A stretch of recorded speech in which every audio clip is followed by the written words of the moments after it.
Matala. Baba Uvangeli njani? Siyaphila. Hayi nathi siyaphila.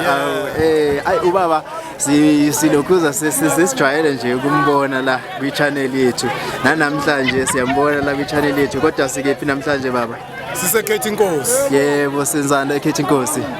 La ikhetha inkosi bekujikelezo lamakhosazana entethelelo. Yebo. Ezokushaya uthando. Yebo. Lokuthi ayoyibongela. Yebo. Kushembe ngoba bathandwa abanikeza usibusiso. Yebo. Sokuthi nabo bavelele kushembe. Yebo. Manje ke bahlela ukuthi ngo-October baye enkosini intethelelo yonke jikelele. Yebo. Manje besila Israel nje Israel yonke. Yebo. Ibila ikhetha inkosi. Yebo. Ihlangene nabagcotshwa bonke ngoba nje besilana nje siphelekezela intethelelo ngoba nathi siyingcenye yaleso sibusiso. Yebo. Yilokho. Hayi siyabonga baba uMvangeli. Kodwa ubaba ngokubona kwakhe ubona uhambe kanjani umcimbi noma umkhosi bahlangene ngawo namhlanje? Hayi wenze kumlingo wasezulwini. Yebo. Ngoba kubonakala ukuthi noma ngabe sekunikela kwangena ikhwama kwathi egcineni la sesithi siyovala khona kwavuka uthando kakhulu. Yebo. Umnikelo okushayelana abantu bese benikela ngokujula kwenhliziyo egcineni. Siyabonga kakhulu. Benethemba ukuthi lento abayenzayo isibusiso bayosithola. Yebo. Hayi siyabonga kakhulu baba uMvangeli. Sibonge kakhulu baba nesikhathi sakho.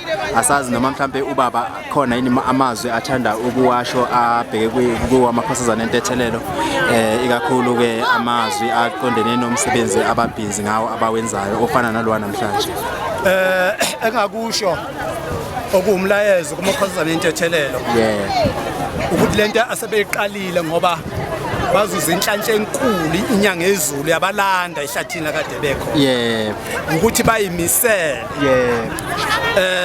Uma sebethethelela umuntu alide isibusiso sakhe.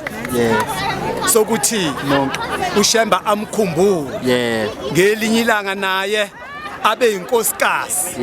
Abe negama. Lokuthi namhlanje na uMasibanibani ungwakwaSibanibani ukuze abe nesabelo ezulwini.